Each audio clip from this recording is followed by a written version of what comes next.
Paýtagtyň çağılar baglaryna gatnaýan körpeler üçin çykdyjylar artýar. Çağılar baglarynda enatalardan resmi tölegden daşary talap edilýän zatlaryň sanawy giňeldirip, indi ýorgan düşek getirmek hem sorulýar.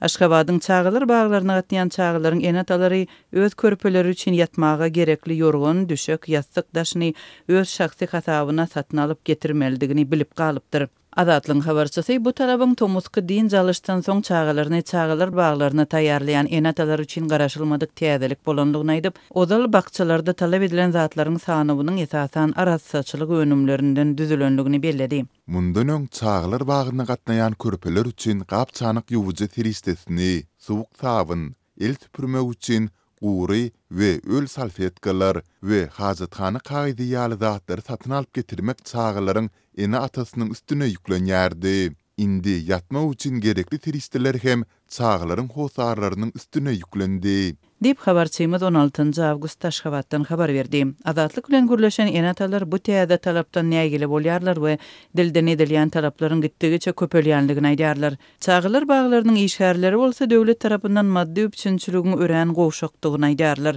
Paýtagtyň çağılar baglarynyň biriniň müdiri azatlyk bilen anonimlik şertinde gürrüňdeş bolup, bakçanyň maddi tehnik üçinçiliginiň ören gözgyny hala düşünligini gürrüň berdi. Bilim müdirligi tarapyndan berilýän zatlar çäkli. Galam A4 kagyz tam süpürjiler üçin rezin 50. Aşgabatyň töwereginde işleýän dokma fabriginiň öndürýän önümlerinden galyndy mata bölekleri ýaly zatlardan başgasy berilmeýär. Çağılar bagyna bolsa ýorgan düşek, ýassyk, ýuwjy serişdeler. El süpürmek üçin kagyz, salfetkalar we ýene ençime zat gerek.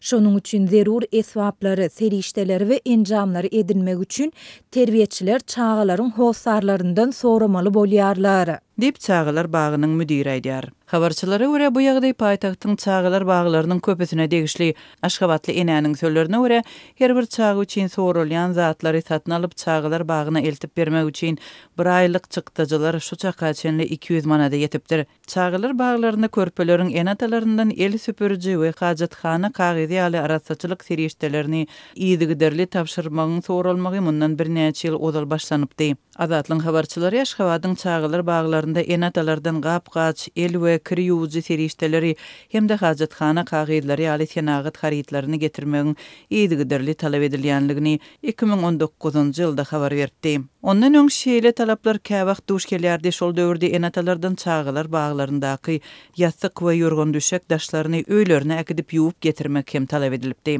Türkmenistanda çağılar baglarynyň resmi tölegi 2017-nji ýylyň oktýabrynda ýokarlandyrylypdy. Şonda 10 esse töweregi artdyrylan töleg 80 manada çykypdy. Çağılar baglaryndaky yaramaz şertler enatalary öňem alada goýardy. Enatalar mektebe çenli bilim edaralaryında terbiýetçilik işleriniň hiliniň pesliginden hemde iými tüpçünçiliginiň ýagdaýynyň we arassaçylyk şertleriniň yaramazlygyny azatlyga gürrüň beripdi.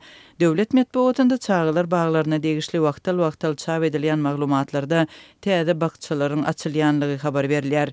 Türkmenistanda çağılar baglary bilen bagly problemalary resmi derejede agzamaýan häkimetler bakçalara gatnaýan körpeleriň sanyny artdyrmaga finansiýarlar. Şu maksatly ozalky ýyllarda çağılaryň mektebe ýazylmagy üçin olaryň çağılar bagyna gatnanlygy hakynda resmi namasynyň bolmagy talap edilipdi. Ýurtda çağılar baglaryna gatnaýan körpeleriň sany barada hem resmi maglumat çap edilmeýär. Birleşen Milletler Guramasynyň ilat gaznasynyň we çağılar gaznasynyň Türkmenistanyň statistika baradaky döwlet komiteti bilen bilelikde 2020-nji ýylyň iýunynda çap eden hasabatynda Türkmenistanda 3 we 5 ýaş aralygyndaky çağılaryň 40%-nyň çağılar baglaryna gatnaýanlygy aýdylypdy. Lebap we Mara vilayetlerinde saglyk puwdagynyň ähli işgärleri öz maddi serişdeleriniň hasabyna ingliz dili kursuna gatnamagy mejbur edilýärler. Bu ýagdaýlar barada Azatlyk radiosynyň habarçylary 15-nji awgustda Maradan we Lebapdan maglumat berdiler. Vilayet saglyk müdirliginiň şäher saglyk öýlerindäki we tüýz kömek gulluklaryndaky şepagat uýalaryna çenli ähli saglyk işgärleriniň ingliz dilini öwrenmeli baradaky buyruk bir hepde çemesi ozal gelip bolşdy. Diýip Türkmenabadyň saglyk öýleriniň birindäki saglyk işäri anonimlik şertinde gurrun berdi. Lewawyň çärjew etrabyndaky saglyk işärleriniň biriniň aýtmagyna görä, bu buyruk bir ay mundan öň hem berilipdir. Ýöne şonda munyň diňe ýaş medisina işärlerine degişligi aýdylypdyr. Baş Lukman indi bolsa hemmämiziň ingliz dili kurslaryna gatnamalydygyny aýtdy diýip çärjewli saglyk işäri anonimlik şertinde aýtdy. Bu talap bilen marly saglyk işärleri hem %100 bolýarlar. Habarçymyz saglyk işärleriniň köpüsiniň işden soň eýem yerli dil merkezlerine kursa gatnap başlandygyny aýdýar. Vilayet saglyk müdürlikleriniň resmileri bu talabyň sebäbi barada açaçan düşündürüş bermeýärler. Ýöne saglyk işärleriniň ençemesi talaby häkimetleriň özlerini talamagynyň nowatdaky usuly häsiýetlendirýär. Olar muny özlerinden diňe ýokary derejeli döwlet emeldarlary bilen ilteşiklidir öýdülýän dil merkezlerine gatnamagyň talap edilýändigi bilen delillendirýärler. Saglyk işgärleri islenlik dil merkezine gatnap bilmeýärler. Ýolbaşçylardan gelen buyruk esasynda olar diňe ýokary derejeli döwlet emeldarlary bilen ilteşiklik bilinýän iki dil merkezine we olaryň etraplaryndaky filiallaryna gatnap bilýärler. Bularda bir aylyk iň ardan kursyň bahasy 200 manada var. Emeldarlar saglyk işgärleriniň hasabyna bu dil merkezleriniň gaznasyny olaryp kiýselerini galňatjak bolýarlar. Diýip Türkmenabadly saglyk işäri aýtdy. Marly saglyk işärleri hem özlerinden diňe vilayet saglyk müdürligi tarapyndan maslahat berilen dil merkezlerine gatnamagyň talap edilýändigini, bu merkezleriň käbiriniň lukmançylyk edaralaryna ingliz dili molimini iýberýändigini hem bellediler. Başlyk bize dil bilseňiz biliň, bilmeseňiz bilmäni geçiň. Emma meniň stolumda şol dil merkezlerine ingliz dili kursyny okanyňyzy tasdiklaýan şahadatnamaňyz bolsun diýip aýtdy. Diýip marly saglyk işäri anonimlik şertinde aýtdy. Munyň bilen bir wagtda habarçylarymyz gurrun edilýän dil merkezleriniň täze ingliz dil molimleri gözleýändigi barada bildirişleriň peýda bolandygyny hem aýdýarlar. Bu aralykda saglyk işärleriniň ençemesi işden soňra okumagyň kyndygyny, akşamary okuwa güýjüň galmaýandygyny belliyärler. Sapaklara gatnaşýanlaryň tas ählisiniň okasy gelmeýär. Okasy gelýän adam gaty az. Sapakda diňe telefonu güýmenýärler ýa-da tölegini geçirip sapagy düýbünden barmaýarlar. Diýip marly saglyk işäri anonimlik şertinde aýtdy. Saglyk işärleriniň ençemesi bu pudokda ingliz dilini bilýänleriň sanynyň gaty azdygyna ýar. Şol bir wagtda olar dünýäniň iň bir ýapyk we repressiw ýurtlarynyň biri hasaplanylýan Türkmenistanda häkimetleriň wiza çäklendirmelerine we üzüňelik siýasatyna ünsü çekip yurtda saglyk işärleriniň ingliz dilini bilmegine bolan zerurlygy soraw astyna alýarlar. Azatlyň bu ýagdaýlar barada Lewawyň we Marynyň saglyk müdürliklerinden telefon arkaly tesbir almak synanşyklary oňy netije bermedi. Täze talap barada Türkmenistanyň Saglygy goraýyş we derman senagaty ministrliginiň web saytynda hem haýsydyr bir maglumat göze ilmeýär.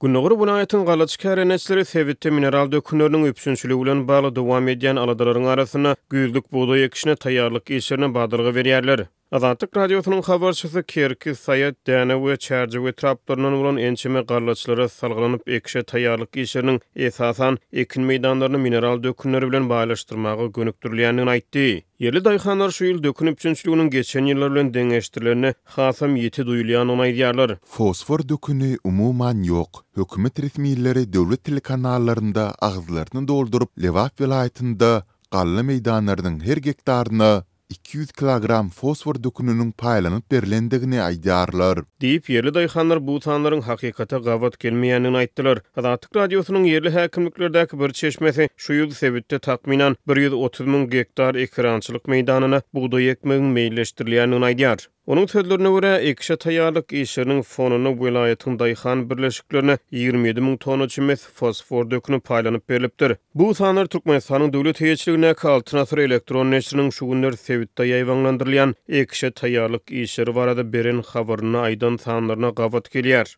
Döwlet mediasyna görä vilayatyň ekrançylyk yerlerini guruplandyrmak maksady bilen 26975 tonna fosfor dökünü paýlanyp berilipdir. Her hektary ortaça 207 kilogramdan gowrak dökün mögüsüme taýýar edilipdir diýip resmi habarda aýdylýar. Emma Sayat Kerk we däne we traplaryndan bolan birnäçe daýhan öýlerini düzgün boýunça berilmeli mukdardan has az möçberlerde mineral dökünleriň paýlanyp berilenini aýdýarlar. Hökümet maňa buğday ekersiň diýip yer bölüp berdi welin her ýyl dökün üpçünçiliginde problema bolýar. 5 hektar yer üçin bary ýogy 570 kilogram dökün berildi. Daýhan birleşik mundan weýlak dökün berilmez diýip hem aýtdy.